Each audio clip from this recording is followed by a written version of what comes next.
Bonjour. Bonjour à toutes et à tous. Un salut chaleureux au public qui nous accompagne et à la bande que je suis heureux de retrouver. Bonjour. Et toute la bande, nos experts, nos passionnés de l'art qui sont fidèles au rendez-vous. Nathalie Le Sage, toujours avec ton regard curieux et décalé. Ravi de te retrouver. Arabelle Rey, bienvenue dans la bande. Merci. Conseillère en art, globe-trotteuse, vous allez nous dire ce que sont les grandes tendances du monde de l'art contemporain. Fabrice Bousteau, le boss, pas au sens d'Antoine Decaune, mais rédacteur en chef de Beaux-Arts Magazine, c'est pas mal non plus. Et puis Margot Bétou, salut Margot. Salut les copains. La mémoire vive, le disque dur.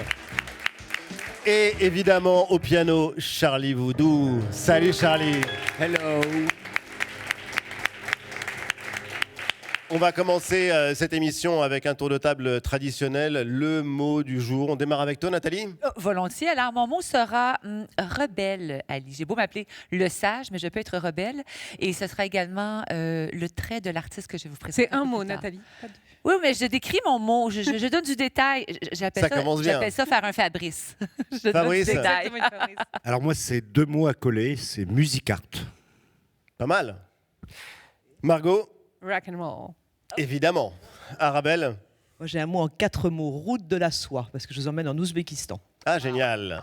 Et Charlie. Moi, je sais pas, je dirais simplement comme Pharrell Williams, je suis happy.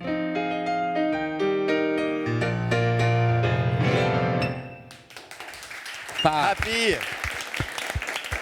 Tout de suite, notre premier invité, c'est un animateur emblématique, réalisateur, homme de culture. On connaît tous son esprit de non-sérieux. La vie rêvée d'un enfant du rock, c'est sa vie racontée dans une série disponible sur Canal+. Antoine Decaune est notre invité.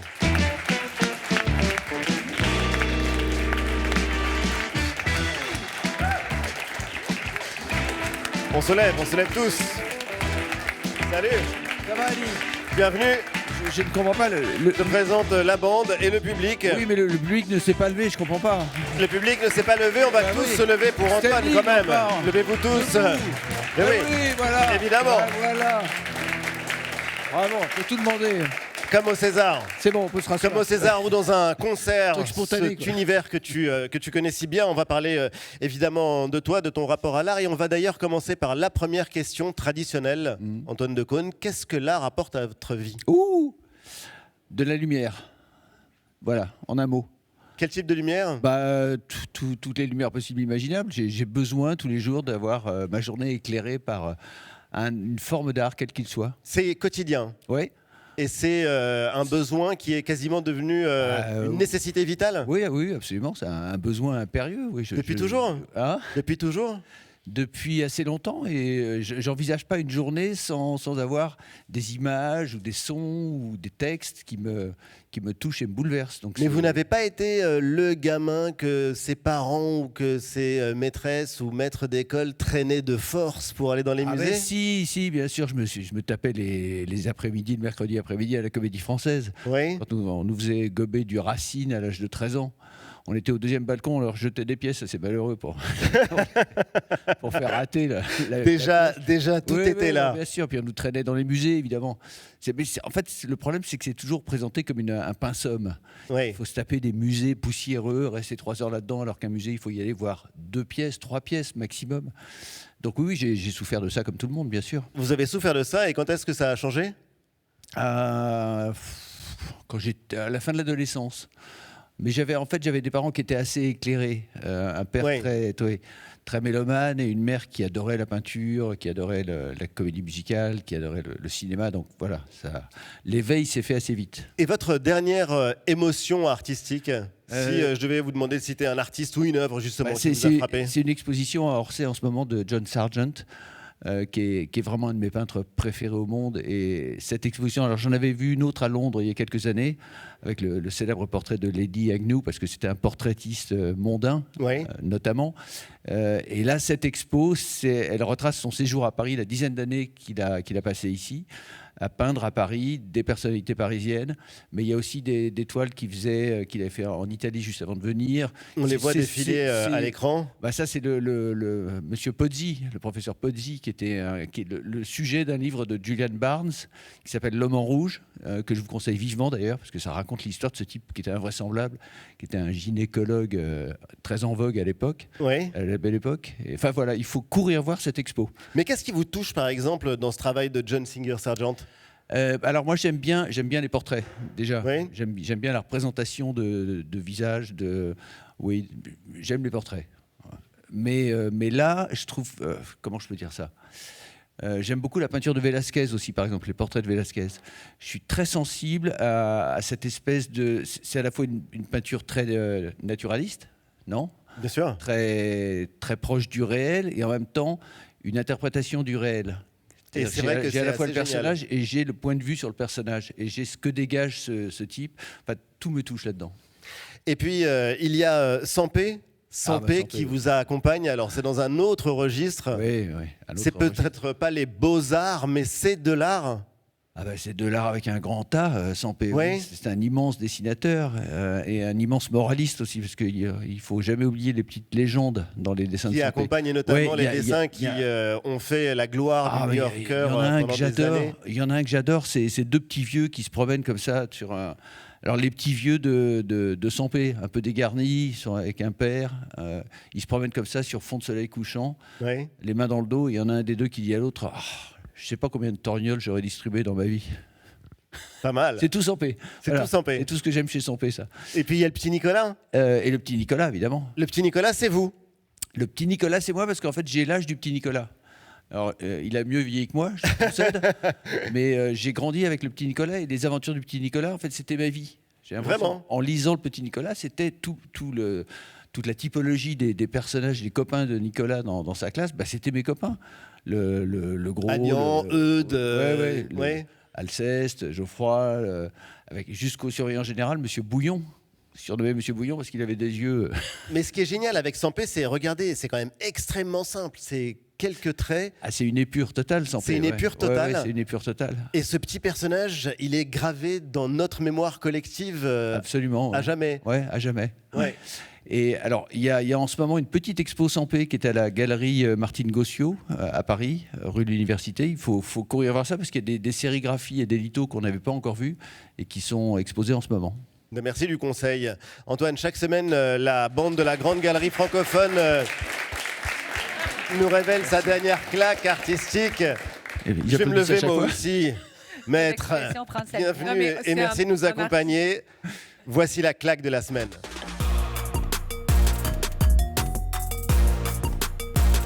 Et on commence avec toi, Nathalie. Volontiers, et c'est une artiste rebelle qui aimait la lumière, donc elle devrait vous plaire, Antoine. Et une claque posthume pour changer. Elle s'appelle Marcelle Ferron et c'est une artiste peintre et verrière dont on va célébrer l'anniversaire dans quelques jours. Et je ne peux pas vous parler de son legs culturel sans parler de l'époque dans laquelle elle a créé.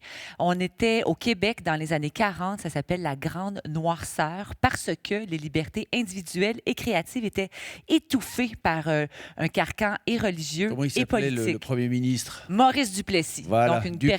période très sombre de l'histoire du Québec. Mais Marcelle, elle a le pinceau rebelle, justement. Elle aime la lumière. Donc, elle va rejoindre le mouvement des automatistes que Fabrice doit connaître, qui étaient, eux, inspirés par la peinture spontanée. Et avec eux, elle va signer un document à l'impact fondamental, justement, dans la continuité de l'histoire du Québec, qui s'appelle le refus global, donc le refus de l'obscurantisme, et qui va changer fondamentalement, donc, notre destinée, qui va nous permettre de passer dans la modernité, disons. Ah, génial. Oui, c'est fondamental. Il y a plusieurs artistes qui ont signé ce document, entre autres Riopelle.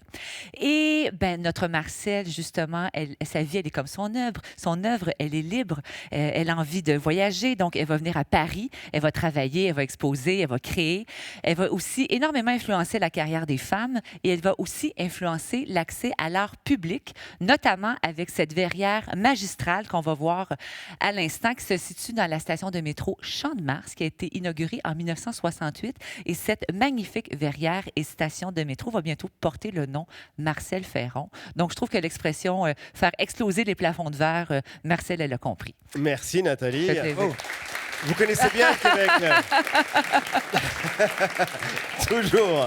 Vous connaissez bien le Québec. Pardon. Vous connaissez bien le Québec. Non, j'y suis allé une fois dans ma vie. Donc je peux pas Mais dire j'ai que l'impression c'est quand même que vous En le revanche, connaissez je vais bien. faire une grande interview avec Robert Charlebois. Oui. Ouais, pour le prochain numéro de Vieux. Oui. La petite pub au passage. Dans votre magazine. Voilà, oui, dans mon magazine, oui. Et donc Robert Charlebois que j'adore. Ouais, et excellent magazine, et d'ailleurs qui ne porte pas très bien son nom, puisque vous êtes Ah, un si. éternel jeune homme. Oui, mais enfin, il parle des vieux, C'est vrai, des vieux jeunes. mais vous ne l'êtes pas encore. Arabelle, Ma claque, ce sont des toilettes en or massif, 101 kilos d'or, qui se sont vendues chez Sotheby's au mois de novembre pendant les ventes de New York. C'est une œuvre qui s'appelle America de l'artiste Maurizio Cattelan. Un artiste, évidemment, qui tourne en dérision la vanité du marché de l'art, l'absurdité du marché de l'art et le capitalisme farouche, qui fait que des toilettes qui sont un objet extrêmement trivial, ce sont des vraies toilettes, ils sont fonctionnels, eh bien des vraies toilettes peuvent valoir 12,1 millions de dollars. Et alors pourquoi est-ce que ces toilettes valent ce prix-là ? C'est là où c'est amusant. Il y a une première édition de ces toilettes qui ont été mis au Guggenheim pendant 1 an et on pouvait aller poser ses fesses sur le trône en or, moyennant évidemment un petit peu d'argent et réservation. Donc il y a 100 000 personnes qui ont posé leurs fesses dessus. 100 000 personnes. Au bout d'un an, on a proposé à Trump de lui prêter les toilettes pour la Maison Blanche. En fait, c'était en contrepartie d'une œuvre de Van Gogh qu'on ne voulait pas lui prêter, donc il a dit non. Ensuite, on a envoyé ces toilettes dans une exposition en Angleterre au Blenheim où ils ont été volés. Donc on ne sait pas où ils sont passés. Non. Donc la première édition, elle a été fondue à mon avis quelque part. La seconde, c'est celle-ci qui a été vendue chez Sotheby's. Alors qu'est-ce qui donne de la valeur à ces toilettes ? C'est pas son point en or. On n'achète pas un toilette qui marche ni de l'or. On achète toute cette histoire de toilette qui a fait évidemment les choux gras de la presse pendant un moment, mais surtout en fait on achète le buzz que ça crée. On achète le coup de projecteur et là c'est le petit quart d'heure de gloire dont parlait Warhol et c'est ça la vraie claque. Et qu'est-ce que ça vous inspire, Antoine ? Merci, c'est une histoire dingue. Quand on s'assoit dessus, est-ce qu'on se fait des couilles en or? Ah, c'est très, Il est bon. très joli. Bravo. Non mais Après, ce qui est assez étonnant, c'est que tout à l'heure, quand je vous ai demandé les œuvres qui vous inspiraient, vous avez cité Velázquez, vous avez cité Singer Sargent, qui sont quand même des références, on va dire, assez classiques. oui. Et alors que vous êtes l'esprit de non sérieux. Oui, Et je sais. j'imaginais qu'Antoine Decaune, il irait plutôt citer Duchamp, par exemple. Non, mais alors ou, ça, des œuvres comme celle-là. j'adore ce que fait. Comment ça Maurizio Maurizio Cattelan. Cattelan. Ouais, j'étais allé voir Très son- subversif, j'allais il est voir très son connu. expo, Chaque là. œuvre qu'il produit fait toujours évidemment beaucoup de bruit. Bah, il y a ce pape écroulé par terre là qui s'est fait choper par un Ouais, bien météorite. sûr. qui La était- banane qui était scotchée très- aussi, Ouais, qui qui était était vendue. très drôle. 6 La millions de banane dollars la scotchée. banane scotchée. Là encore le buzz parce que En celui qui l'a plusieurs, en acheté, plusieurs exemplaires. c'est un Tu peux Chinois changer la banane. qui vend qui a fait fortune dans les crypto-monnaies et il a donc acheté cette banane à 6 millions en vente et puis il l'a mangée face cam Ouais, et ça a été diffusé partout et là c'est le buzz à nouveau. Il a eu son gros quart d'heure de gloire. c'est assez incroyable d'ailleurs ce que fait Maurizio Cattelan et la manière dont il tourne en dérision absolument tous les codes traditionnels de l'art. Fabrice, ta claque ? Alors, moi, ma claque, c'est imaginer un tableau où vous avez l'impression que vous êtes endormi pendant un film, ce qui nous arrive tous, et vous Oui. vous retrouvez à l'intérieur du film. Ben ça, c'est ce que fait un des artistes que je préfère au monde, qui s'appelle Peter Doig, qui est un peintre d'origine écossaise et canadienne, et qui fait une peinture figurative. Donc, il fait partie de ces artistes qui ont fait revenir la peinture figurative, mais avec des sortes de paysages assez étonnants, un peu comme s'ils étaient trempés dans une sorte de LSD très doux, avec des personnages qui semblent également bizarres, qui semblent flotter. Et c'est vraiment souvent des tableaux hypnotiques avec ces couleurs vraiment étonnantes, particulières, des atmosphères vraiment de film. C'est assez hypnotique, mais l'autre passion de Peter Doig, c'est la musique. Ouais. D'où mon mot music art. Il a une collection gigantesque de disques de jazz, de reggae. Il est passionné et il vient d'organiser une sorte d'expérience sensorielle, un trip total à la Serpentine de Londres. La Serpentine Gallery, La galerie donc, qui est en plein Hyde Park. qui est en plein Hyde Park et d'ailleurs et qui est gratuit, accessible à tout le monde, au public. Et quand on rentre, on entend déjà tout de suite du jazz. Là, il y a une sorte de pénombre, il y a des canapés. C'est l'anti-salle exposition de Pompidou ou du Louvre. Et on voit des grands tableaux sur le thème de la musique Peter Doig et d'autres œuvres d'art qui sont des gigantesques enceintes qui datent des années 20 et des années 30, qui étaient les enceintes utilisées pour le cinéma, dans les cinémas, ou des enceintes des années 50 également utilisées dans les cinémas, qui sont des véritables objets d'art et qui créent un son génial. Et donc c'est vraiment une fusion entre art et musique que j'ai jamais rencontrée auparavant. Et dédicace spéciale à Antoine Decaune. D'ailleurs, j'avais une... oui, toujours. Tu vas beaucoup te lever, Antoine. Pardon. Est-ce que vous avez une question d'ailleurs pour Antoine Oui, ouais, moi je me demandais, Antoine, si vous n'aviez pas découvert l'art, en fait, grâce aux pochettes de disques. Parce que vu le nombre d'artistes célèbres qui ont fait des pochettes de disques, à l'époque où ça existait encore? Ça existe toujours. Hein. Ça existe toujours. Ça y a certainement contribué. Évidemment, les pochettes de Warhol pour les Le Stones, Velvet. pour le Velvet, évidemment.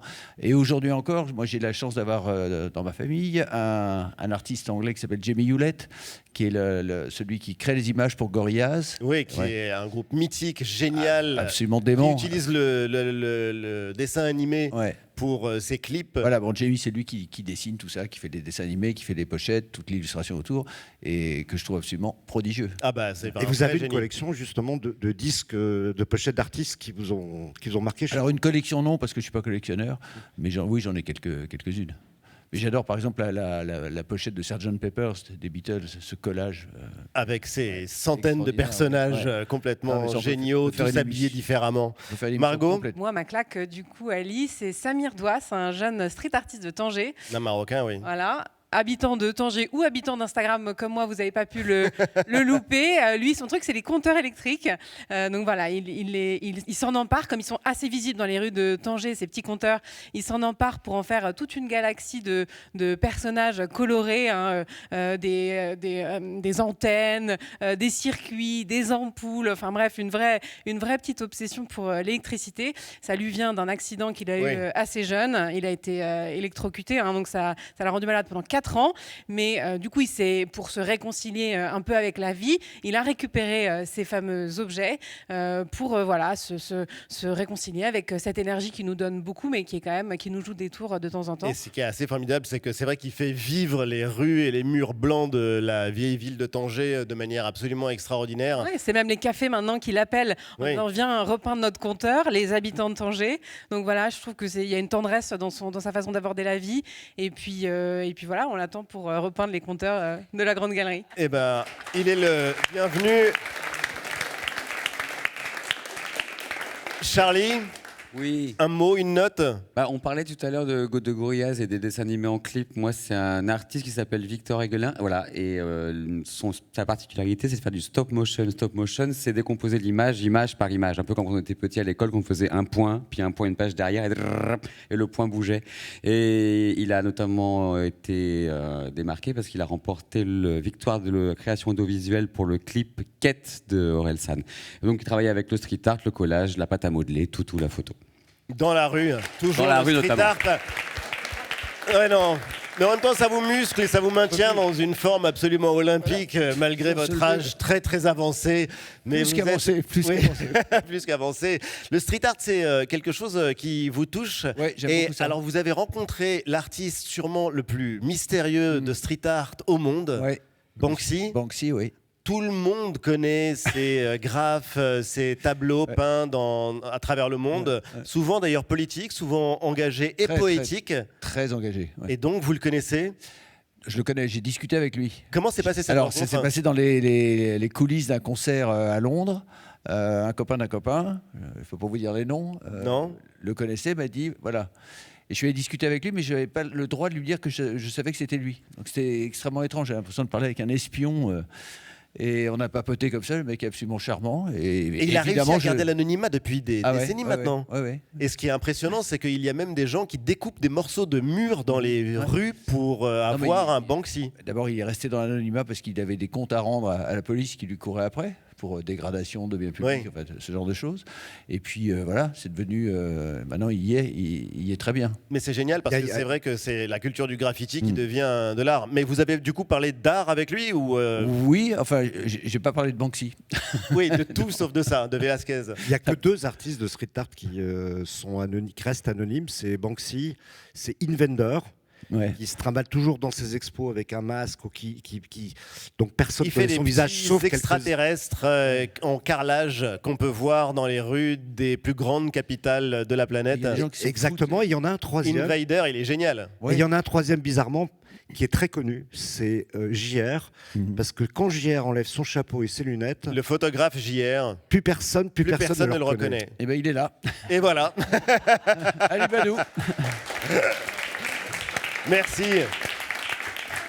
Nathalie, alors il y a tous les arts dans cette émission et la photo notamment qui a Oui, un en lien effet, avec Antoine. avant d'être le plus célèbre animateur télévision, vous avez un peu effleuré la photographie, assez même pour travailler avec la prestigieuse agence Sigma, avec laquelle vous avez fait plusieurs reportages photos. Et je me demandais pourquoi la photographie? Qu'est-ce que vous aimez autant dans cet art? J'ai toujours aimé la photo. J'ai commencé à en faire très très tôt. Je sais pas, je devais avoir 12 ans, 13 ans. Ah oui? Ouais, je Ça fait pas photographie. longtemps, ça. Des photos de quoi? Des photos de tout ce qui me tombait sous les yeux, quoi, littéralement. À commencer par les gens que j'aime, parce que c'est ce que je préfère. J'aime bien les portraits, je me répète. Oui. Donc j'en ai fait beaucoup. Et oui, je rêvais de devenir reporter photographe à l'époque. Et puis je me suis frotté au réel, à la réalité du métier de reporter photographe, parce que j'étais entouré de ces gens-là, qui sont des gens absolument incroyables, qui passent leur vie à aller à l'autre bout du monde, se mettre dans des situations les plus périlleuses qu'on puisse imaginer pour faire des photos. Et j'ai compris en fait que c'était beaucoup trop difficile pour moi. J'étais trop sensible. Margot, Oui, votre Antoine, vie à Oui, l'écran. parlons de moi, s'il vous plaît. Parlons de vous. Il y a une série qui vous est consacrée sur Canal, là, qui est déjà disponible en 4 épisodes. Et alors, on retrouve tous vos potes, Bruce Springsteen, Damon Albarn, Stéphane Echer, évidemment. Il y a même Iggy Pop qui vous interview. Peut-être que Charlie peut nous faire un petit... Damon Albarn qu'on a vu passer. Un petit passenger, non? Ah, si tu veux. Attends. Pour ponctuer. Ouais.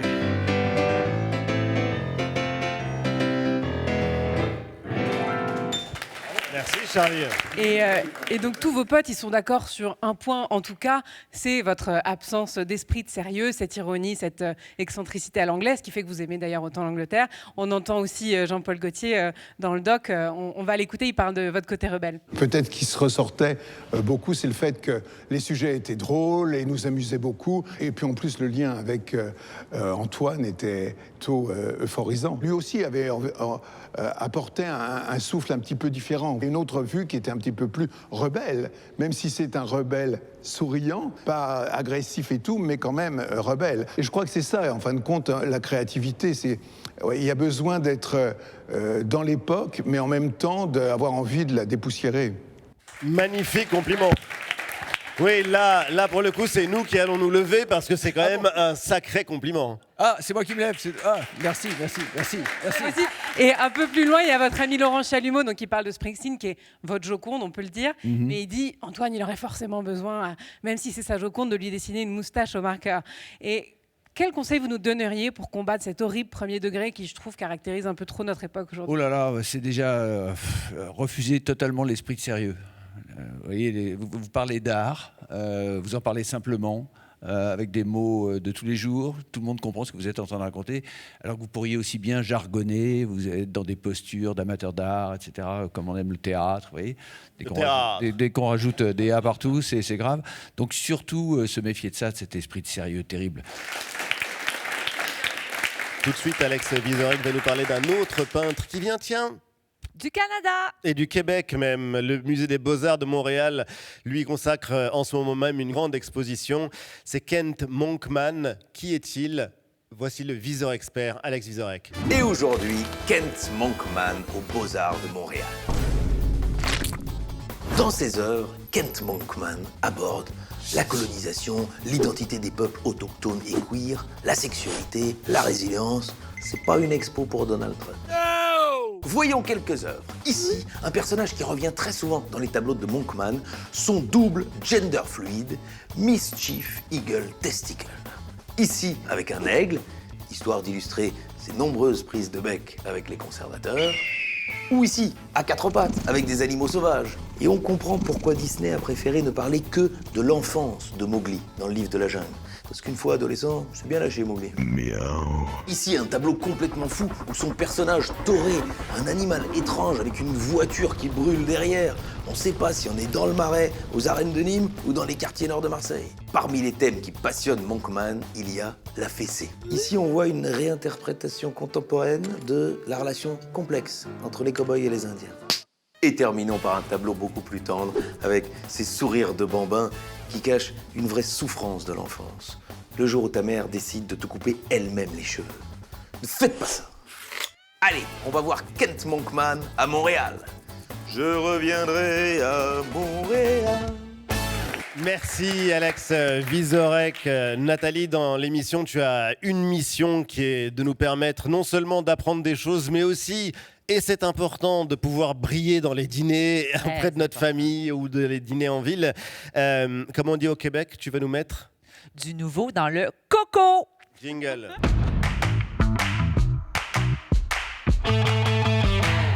Du nouveau dans le coco, traduction. Je ne connaissais pas celle-là. Eh bien écoutez, Non.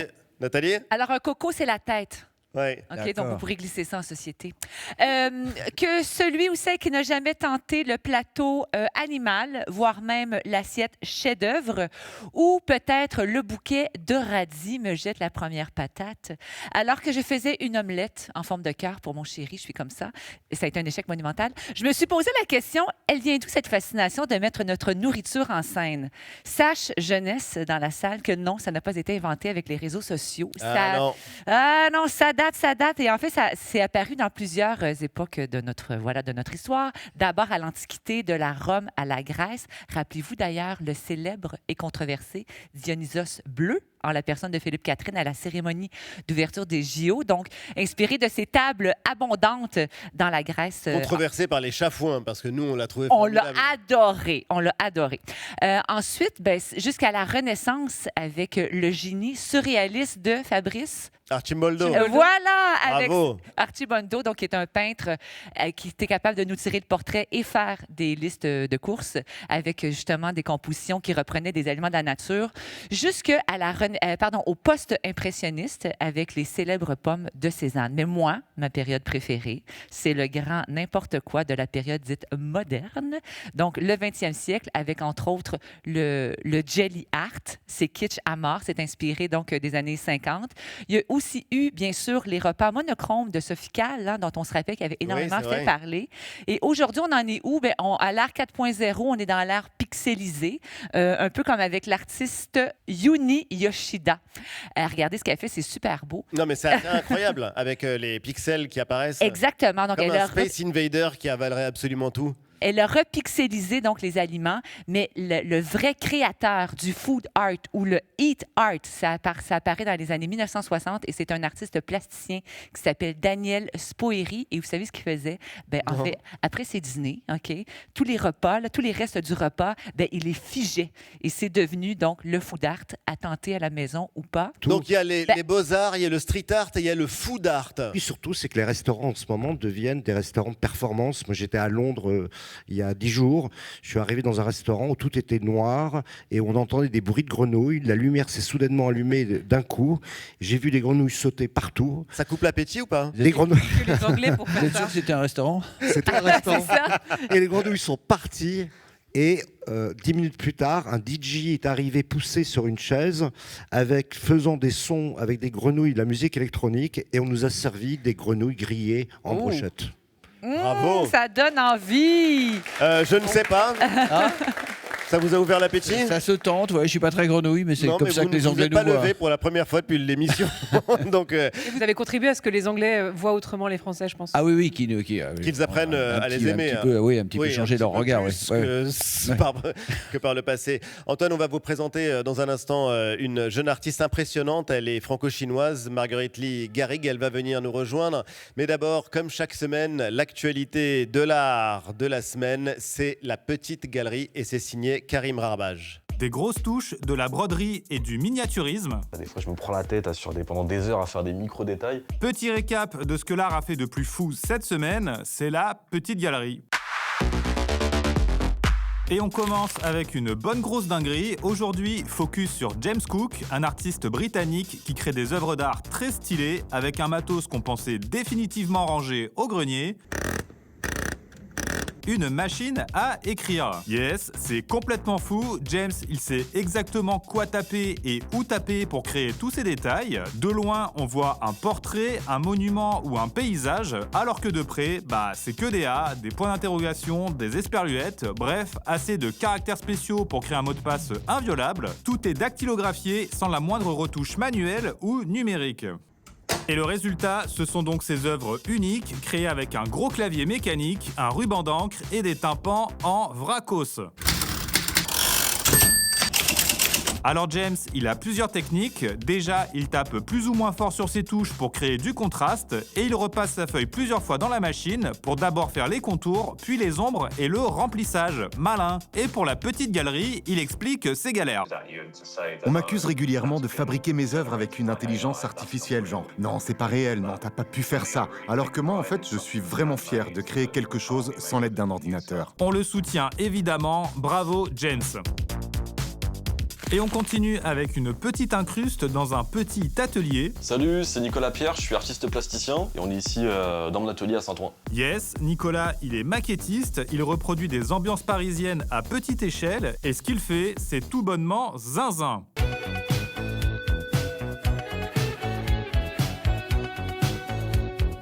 Alors, vous avez vu, le Paris de Nicolas, c'est pas Emily in Paris, hein. Là, on est dans le Paris cracra populaire de la vraie vie, celui du métro et des rats dans les brasseries. Ce qui m'intéresse, c'est plus le, entre guillemets, l'envers du décor, quoi, le Paris qu'on connaît tous. Ce boss, il a la précision d'un chirurgien, il découpe, taille, peint, colle, et pour façonner ses détails, il utilise tout ce qu'il trouve, du carton-plume, de l'alu, de la pâte à modeler et d'autres matériaux improbables. Voilà, par exemple, j'ai des feuilles, là, ça me sert à faire les rideaux. Ouais, et pour finaliser ce genre de pièce, ça lui demande une certaine dose de patience. Pour une pièce comme ça, de toute façon, il faut au moins un mois. Comme quoi, terminer un chantier parisien en un mois, c'est faisable. Ça, c'est pas vrai. Ça, c'est pas possible. Et au-delà de la prouesse artistique, il y a une vraie démarche, immortaliser les ambiances populaires menacées par la gentrification, comme tous ces PMU transformés genre en coffee shop concept. Ça montre aussi le temps qui passe, ouais, la vie qu'il y a pu avoir ici. Nicolas, il fait aussi des pièces sur mesure, donc n'hésitez pas à le solliciter, ses tarifs seront toujours plus accessibles qu'un loyer parisien. Merci et bravo Nicolas.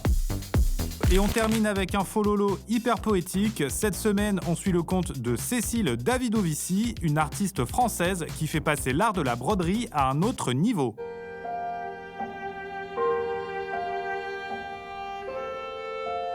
Ouais, Cécile, elle fait de vrais tableaux avec des fils et des aiguilles, parfois figuratifs, parfois abstraits, mais toujours très détaillés. Regardez-moi ce mouvement, c'est hyper hypnotique, et voir les fils se tendre sur les toiles est aussi satisfaisant que le résultat lui-même. Chaque expression, chaque ligne, chaque trait est un fil tendu, cousu et coupé à la main. Et niveau technique, elle plaisante pas, elle connaît évidemment tous ses classiques, mais pour arriver à certains rendus, elle a carrément dû inventer une nouvelle façon de broder. Parce qu'en fait, en broderie, les fils sont opaques, et du coup, j'ai créé cette technique pour créer un peu cette transparence et recréer les rayons de lumière et ce genre de choses. Quel boss! Et si vous voulez qu'elle illumine votre fil Insta, vous l'avez, go la follow, c'est une vraie pépite. La petite galerie ferme ses petites portes. À très vite. Merci Karim. Réaction Antoine? Il y en a un qui est génial, un mec qui s'appelle Lewis Rossignol. Je vous conseille vivement. Ça, oui. il dessine comme un enfant sans bras. Très très mal. C'est horriblement mal dessiné. Et c'est tellement mal dessiné que ça devient génial. Eh ben merci en tout cas du conseil. Lewis Rossignol. Lewis Rossignol. Ouais. Eh ben voilà, on va le noter. Arabelle, oui. Non, ça méritait des applaudissements. Arabelle, tu es ce qu'on appelle Art Advisor, en très très bon anglais. Comment tu le prononcerais, Antoine? Art Advisor. Bravo, on se souvient de cet accent anglais qui nous a enchantés pendant des années. Art Advisor. Tu as un très beau métier puisque tu voyages à travers le monde pour repérer les talents, pour conseiller les grands collectionneurs. Tu nous avais raconté ça l'année dernière. Et ce soir, tu voulais partager avec nous ta dernière découverte?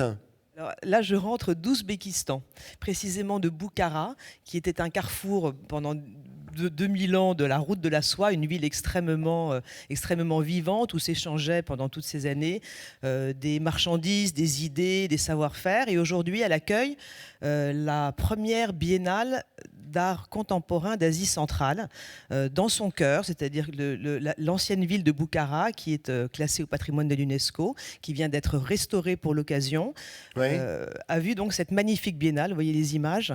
Environ 200 artistes se sont mélangés, des artistes et artisans qui ont créé 70 œuvres in situ, c'est-à-dire dans des mosquées, des madrasas et des caravansérails. C'est spectaculaire. C'est une biennale qui effectivement qui est belle, qui n'est pas politique et ça n'a pas besoin de l'être. C'est une biennale qui ancre le pays dans le paysage culturel contemporain d'aujourd'hui. Arabelle, il y a aussi 3 artistes dont tu voulais nous parler.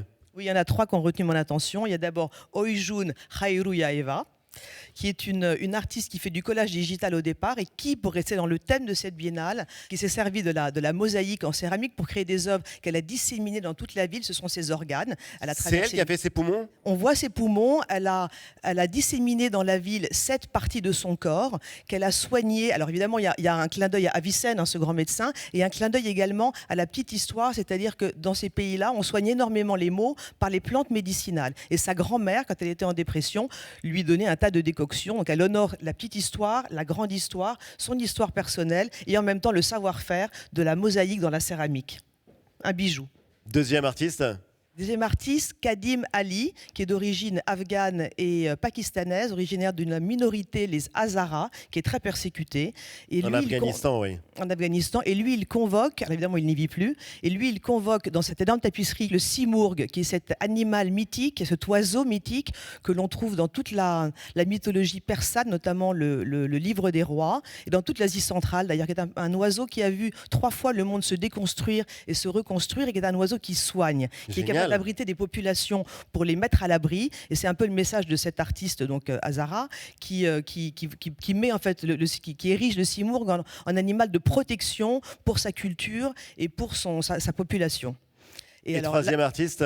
Alors, le troisième artiste, c'est Abdul Wahid Boukaïri, qui est un artiste qui a retrouvé toutes les différentes tonalités des céramiques turquoises qui font la beauté et la richesse de l'Ouzbékistan. Il a créé une salle, dans une salle de prière d'une madrasa, qui est une immersion totale comme dans un aquarium géant. Dans une école coranique, donc. Dans une école coranique qui n'est plus en exercice, qui a été restaurée pour la biennale. Et dans cette salle de prière, il a tapissé les murs de mosaïques en retrouvant toutes les recettes artisanales du bleu, et accroché au plafond, il y a un lustre, un espèce de plafonnier qui reprend des motifs de poisson. Et le poisson, dans la mythologie d'Asie centrale, le poisson soigne. Le poisson serait capable d'aspirer toutes les maladies des hommes pour le soigner. Donc c'est presque une pièce qui purifie, une pièce qui soigne, une immersion dans un aquarium. Merci, c'est formidable en tout cas de découvrir ça. Antoine, est-ce que l'art, en particulier la musique, pour vous, ça a été une thérapie parfois? La thérapie, je ne sais pas, mais ça m'accompagne tous les jours de ma vie. Mais vous croyez que ça peut soigner justement des chagrins d'amour? Ça soulage, évidemment que ça soulage. Non, mais la musique, c'est très souvent des histoires d'amour qui se terminent mal. Oui, des déclarations d'amour. Ah, j'entends Charlie qui s'y mêle. Ouais, Charlie? Pardon, je te parle. Les histoires d'amour. Les feux de l'amour. Les feux de l'amour. Non, mais oui, c'est un soulagement, c'est une consolation, c'est tout ce que vous voulez, évidemment. C'est comme une bouteille jetée à la mer, une œuvre d'art, quand vous n'êtes pas bien. Ouais. Merci en tout cas à tous. Merci Charlie. On va poursuivre l'émission avec notre deuxième invitée. C'est une jeune artiste plasticienne dont les installations sont fascinantes. Elle est passionnée par les insectes, par la biologie. Ses œuvres racontent leur métamorphose. La lauréate 2024 du prix Forte de la région Île-de-France, Marguerite Ligarrigue, va venir nous rejoindre. Mais d'abord, son portrait en 3 mots. C'est signé Damien Cabrespine. Marguerite Ligarrigue en 3 mots. Mot numéro 1, gonflé. Marguerite Ligarrigue fait des performances collaboratives, des sculptures intrigantes, des installations gonflées. J'ai une pratique qui est un peu touche à tout. Franco-chinoise diplômée des Beaux-Arts de Paris, Marguerite Ligarrigue nous plonge dans des univers oniriques pour mieux refléter in fine l'absurdité du quotidien. Mot numéro 2, métamorphose. Marguerite Ligarrigue aime explorer des territoires imaginaires entre attraction et répulsion. Avec elle, la transformation est sublimée. Marguerite Ligarrigue est une artiste de la métamorphose, une reine de la mutation. Et enfin, mot numéro 3, insectes. Marguerite Ligarrigue est une passionnée de biologie. Elle a étudié l'entomologie et les sciences naturelles pendant 6 mois aux États-Unis. Je pense que c'est mon grand-père qui m'a transmis cet amour des insectes. Elle ausculte leur comportement pour les intégrer dans son travail artistique. Son dernier projet en date établit un parallèle entre leur développement biologique et l'évolution des individus ou des sociétés. Comme si nous aussi on subissait une métamorphose et qu'on choisissait une métamorphose. Merci Damien. Marguerite Ligarrigue est l'invitée de la Grande Galerie francophone.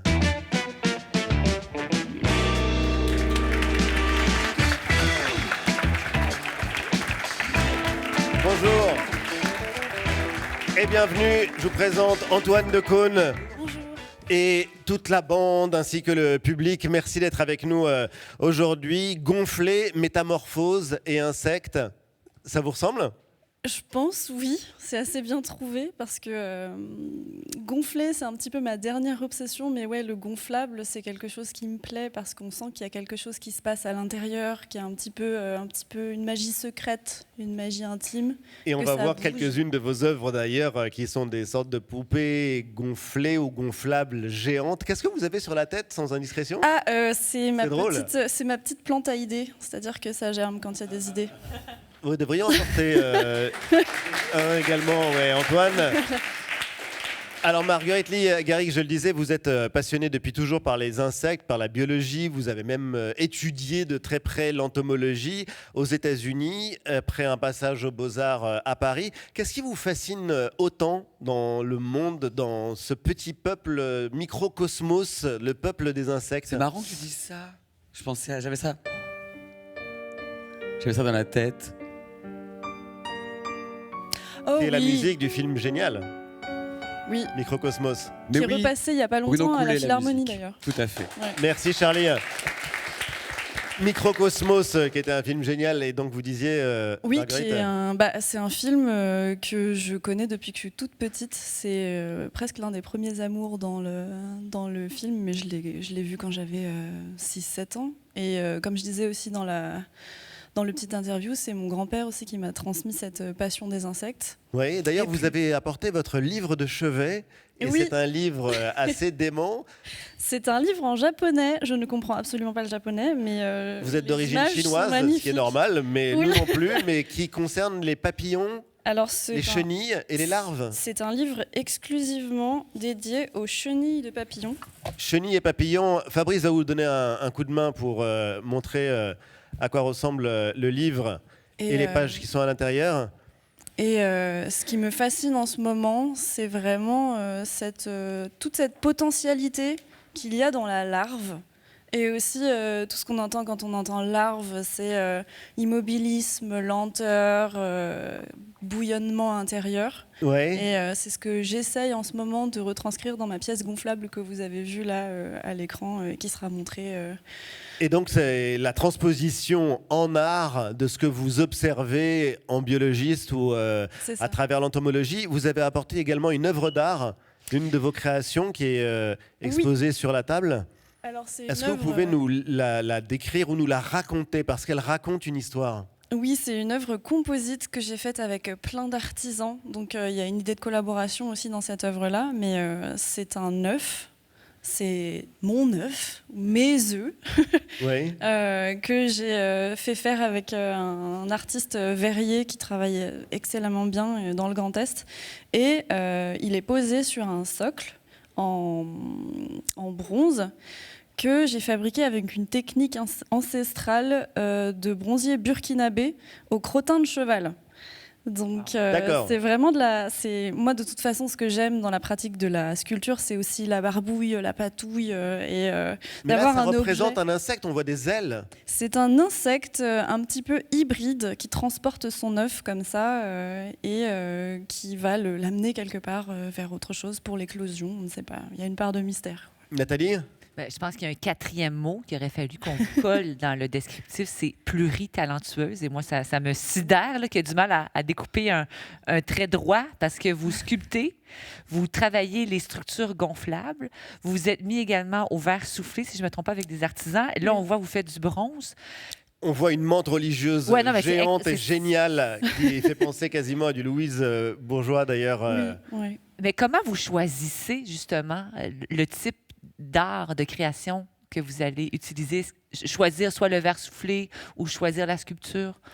Je pense qu'il y a un rapport à la sculpture et à l'engagement du corps. Je pense que quand je travaille sur du gonflable, par exemple, je sais que je vais travailler avec quelque chose qui sera pénétrable, je pourrais rentrer dedans, je pourrais le plier, le déplier. C'est un rapport au corps qui est différent de celui du verre, par exemple, où en fait la production du verre est tellement intense qu'il y a quelque chose qui se passe. Il y a une alchimie, en fait, avec le feu, avec la chaleur, avec le froid, les explosions, les accidents. Et je pense qu'à chaque fois, c'est des aventures corporelles, quoi. Fabrice, ce qui est étonnant, c'est que votre travail a une dimension ludique évidente. Et vous parliez tout à l'heure d'engagement. Le paradoxe, c'est que vous avez un travail d'engagement solidaire très important, puisque vous avez travaillé avec un centre de détention, vous travaillez aussi pour Emmaüs, vous cherchez à faire un travail de solidarité également et d'associer le maximum de gens. Oui, parce qu'il y a quelque chose de beau qu'on comprend quand on étudie la biologie, c'est que tout fonctionne en symbiose. Créer des pièces tout seul dans son coin, c'est à moitié drôle. C'est pas très intéressant. Et moi, ce que j'aime faire, c'est vraiment inviter des gens dans la collaboration. Donc il y a une dimension sociale à la fois dans la manière dont vous créez vos œuvres, dans la manière dont vous les exposez et dont vous voulez qu'elles soient reçues. Oui, c'est ça. Et vraiment performer. Créer quelque chose ensemble, performer ensemble, c'est vraiment quelque chose de jouissif. Quand vous étiez gamine, vous jouiez déjà avec les insectes, vous les observiez? Oui. Vous jouiez avec eux? Je jouais avec les insectes, j'observais vraiment, je m'allongeais dans l'herbe et je regardais des fourmis. J'ai une image absolument gravée dans ma mémoire de passer un après-midi, vous allez me trouver bizarre, hein, mais non. Un après-midi allongé dans l'herbe à regarder des pucerons se faire traire. Mais des pucerons se faire traire par des fourmis, parce qu'il y a toute une cohabitation et une symbiose entre les fourmis et les pucerons. Il y a des fourmis qui élèvent des champignons. Alors il faut expliquer pour ceux qui nous regardent et qui ne sont pas au courant que les pucerons... Nous, on a des vaches. Oui.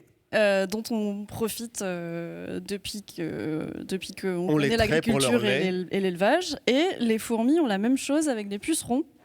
Et elles font de l'élevage de pucerons, elles font aussi de l'agriculture de champignons pour se nourrir. Donc en fait, quand je parle de correspondance entre animaux, insectes en l'occurrence, et humains, dans les comportements, il y a des similitudes. Moi, je voudrais savoir, on peut goûter le lait de puceron quelque part ou pas? Je pense que 50% des enfants ont oublié, voire même plus, mais je pense qu'ils ont passé beaucoup d'été à manger des fourmis. Hein. Moi, je suis sûre que c'est quelque chose qu'on a beaucoup en commun, qu'on a oublié, on l'a relayé dans notre mémoire reptilienne. Mais, On mange des araignées aussi, non, je crois. Alors oui, en Chine, on en mange. En Chine, on mange encore beaucoup d'insectes. Dans notre sommeil, il y a une stat qui dit qu'on a dans une vie avalé 50 araignées. Oui, c'est possible. Dans notre sommeil. Par an. Par an. Oui. Beaucoup. Charlie confirme. Oui. Vous venez de remporter le prix Forte de la région Île-de-France en art visuel. Avec cette bourse, vous avez réalisé, on le voit à l'écran, un projet qui est intitulé MUT. C'est le raccourci de mutation. Expliquez-nous, qu'est-ce que vous aviez en tête pour réaliser cette œuvre? Alors du coup, là, je suis sur un projet un peu de longue haleine où je documente chaque étape de la métamorphose des insectes. Ouais. Donc là, vous avez un exemple. Le premier exemple, c'est l'œuf. Ensuite, ça va passer par une larve géante gonflable que je suis en train de préparer. Et ce que j'expose là aux réserves du FRAC d'Île-de-France, c'est la phase nymphe. Et ce qu'il y a là suspendu, c'est une nymphe. Et à l'intérieur, il y a vraiment quelque chose de magique qui se passe. C'est qu'il y a une sorte de tambouille, une sorte de soupe primordiale qui se réarrange. C'est-à-dire que les cellules voyagent à l'intérieur du corps pour finalement aboutir à un adulte. Comme un blob ? Comme un blob. Et il y a une sorte d'homogénéisation hormonale qui se passe dans les insectes à ce moment-là précis. Et on a tendance à penser que c'est immobile, que c'est pas vivant, qu'il se passe rien. Mais en fait, il se passe tout pendant ces moments d'immobilisme et pendant ces moments de... C'est incroyable comme tout est pensé. Là, on voit d'ailleurs l'exposition de cette œuvre qui est à la fois spectaculaire, attirante, flippante. Ouais. Quelle est la réaction des gens qui les voient, vos œuvres? Là, par exemple, devant cette nymphe, qu'est-ce qui domine comme sensation chez les spectateurs ou les visiteurs de l'expo? Je pense déjà, il y a une attirance des goûts, une attirance parce que c'est une échelle qui englobe le corps. Encore une fois, il y a cette question de travailler avec le corps, quoi. Oui. Et il y a ce visage aussi qui attire, parce qu'on est naturellement, en tant qu'humain, attiré par les visages. On essaye de lire l'expression, il y a une sorte d'expression contrite comme ça, où on sent qu'il y a une réflexion ou une transformation qui se passe à l'intérieur. Moi, c'est vraiment ce que j'ai voulu traduire là-dedans. Et je pense qu'il y a cette sorte d'attraction-répulsion. Il y a quelque chose d'organique et de fascinant mais de très vivant. En tout cas, merci infiniment, Marguerite Ligaric, d'avoir présenté votre travail. Comme chaque semaine, Antoine et Marguerite, on va ralentir le rythme et prendre le temps de la contemplation. Direction la Fondation Cartier à Paris pour découvrir un tableau monumental d'un peintre génial. Il est congolais, Chéri Samba. C'est l'un des artistes d'Afrique les plus reconnus à l'échelle internationale. Le tableau s'intitule « J'aime la couleur » et vous allez voir, c'est fascinant.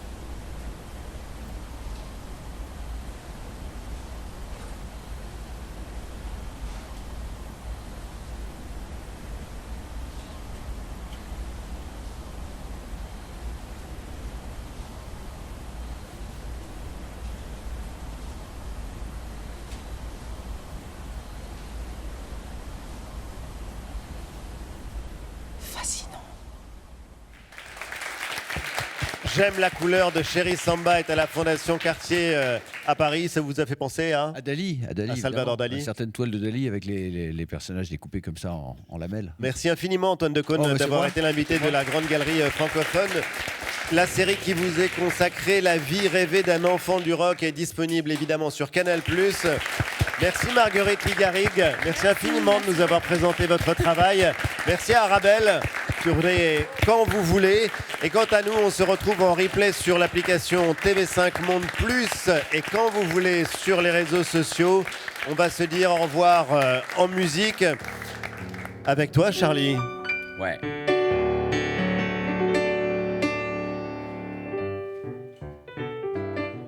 C'est un cadeau Antoine. Singing in the Rain.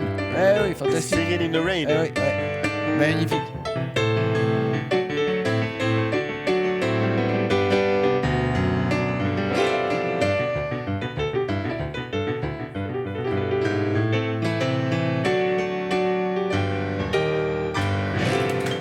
Merci et bravo Charlie.